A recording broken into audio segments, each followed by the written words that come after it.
Hi team, today we're going to be talking about ACE response to text again, and now we are on part 2.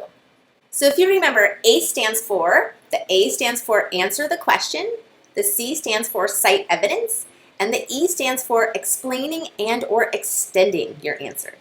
So just a quick little review about why you would even need to use this ACE response to text. So let's say you're reading an article and your teacher asks you a question about it.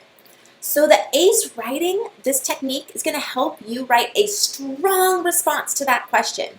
And you are going to make your teacher so happy because you are not just going to be giving a super short answer, you are going to be giving lots and lots of details and making it a really strong, supported answer.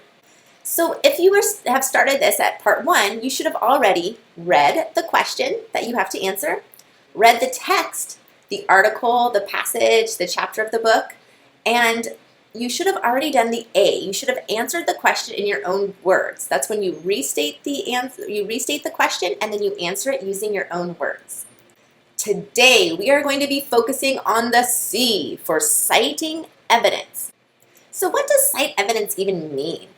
Well, what it is you are going to be a detective, and you need to now look very carefully back over the text, and you need to find proof that the answer that you just gave is actually in the text, in your reading. So this is going to be how you are going to support your opinions or thoughts. But you need to prove it, finding evidence or finding something in the text that gave you your answer. Let's say the question that you need to answer is this: which owl adaptation is the most helpful? And here we have a little passage on owls. It says, owls are amazing creatures. They have many features that help them to be some of the deadliest hunters. Soft feathers help owls fly silently. This means mice and other rodents don't hear them coming. They also have big eyes that allow them to see well in the dark. Owls have large ear holes hidden under their feathers that give them exceptional hearing. They can hear exactly where an animal is hiding.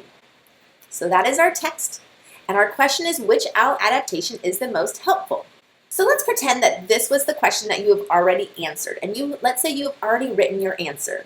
So it says, which owl adaptation is the most helpful? Well, the answer, make sure that you are restating the question. It says, I think the most helpful owl adaptation is soft wings, because this helps them to sneak up on their prey.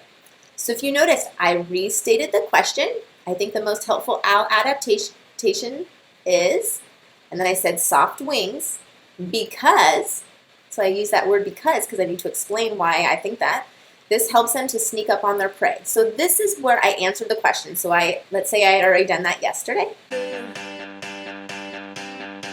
That tonight's gonna be a good night. That tonight's gonna be a good night. That tonight's gonna be a good night. So when you cite evidence, you need to find evidence that supports or relates to your answer. So I'm going to read back through the text, and I'm going to underline or highlight the important parts that help to support my answer. I went back through and I underlined the part that says, soft feathers help owls fly silently. This means mice and other rodents don't hear them coming. So this part of the text supports my answer. There's other important information in here, like owls have large ear holes hidden under their feathers that give them exceptional hearing. However, my answer had nothing to do with an owl's hearing. It had to do with the soft feathers and being able to sneak up on their prey. So I want to make sure that I am finding the parts from the text that relate to my answer. That's how I am proving that my answer is right. So here's another tip. When you cite evidence, you need to copy the words exactly how they are written in the text. So you are going to copy them word for word. And you need to put quotation marks around the sentences that you copy from the text. So when you're copying it down, we put them in quotation marks because that shows the reader that it is a direct quote and it's not written in our own words. So now it is time to cite your evidence. So on the organizer, in the C section, in the cite evidence section, I would just copy down word for word those exact parts that I underlined or highlighted from the text, because that is my evidence. And if you notice, I'm putting it in quotation marks because it is a direct quote from the text. So now I have cited evidence that supported my answer. So just a little recap, when you are citing evidence, it needs to support and relate to your answer.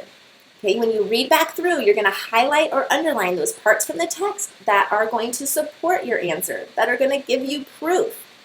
You need to then copy the words exactly how they are written in the text. And don't forget to use quotation marks around the sentences that you are copying from the text. Now it is your turn. So today, your tasks are, you need to read the article or passage again, and this time you are going to highlight and underline the parts that supported your answer. And you need to copy down the evidence that you find in the C, which is the Cite Evidence section. And don't forget to use those quotation marks around anything that you are copying directly out of the text. All right, go tackle that for today.